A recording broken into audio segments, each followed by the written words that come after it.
గోదావరి జిల్లాలో ఆక్వా రైతులు సంక్షోభంలో కొట్టుమిట్టాడుతున్నారు. ప్రభుత్వం మాత్రం కంటి తుడుపుగా సమావేశాలు నిర్వహించి చేతులు దులుపుకుంటోంది.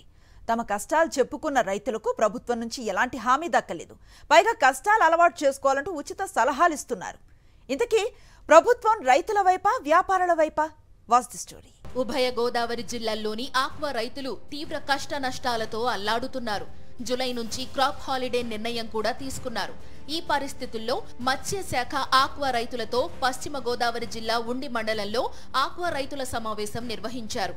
ఈ సమావేశానికి కోటి ఆశలతో వచ్చిన ఉమ్మడి జిల్లాల ఆక్వా రైతులు మీటింగ్ జరిగిన తీరుతో తీవ్ర నిరాశ చెందారు. వారి సమస్యలకు ఏదో ఒక పరిష్కారం చూపిస్తారనుకుంటే పుండు మీద కారం చల్లి వెళ్లారు. సమావేశంలో పాల్గొన్న Bhimavaram Janasena MLA Pulaparthi Ramanjaneyulu power subsidy విషయంలో కూటమి ప్రభుత్వం చేస్తున్న దగాను ఒప్పుకోక తప్పలేదు.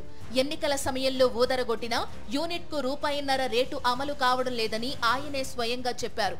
పైగా ఫీడ్ బస్తా తయారీకి కేవలం 70 నుంచి 80 రూపాయలు అవుతుంటే రైతుల వద్ద 2,500 వసూలు చేస్తున్నారని భీమవరం జనసేన ఎమ్మెల్యే చెప్పారు.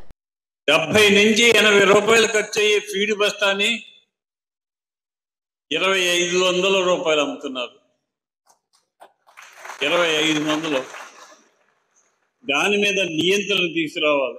ప్రభుత్వం ₹1.5కే యూనిట్ ఇస్తుందని చెప్పి అనౌన్స్ చేస్తుంది.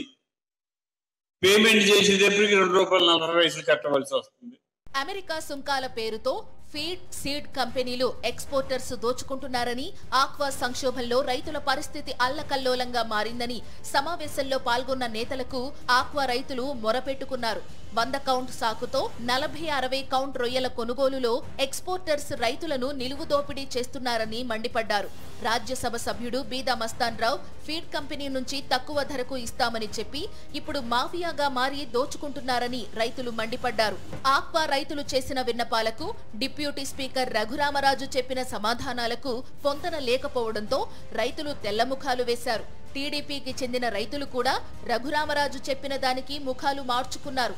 ప్రభుత్వం నుంచి ఆక్వా రైతులకు ఏదో మేలు జరుగుతుందని ఆశించకండి అనే విధంగా ఆయన చెప్పడంపై రైతులు అసహనం వ్యక్తం చేస్తున్నారు.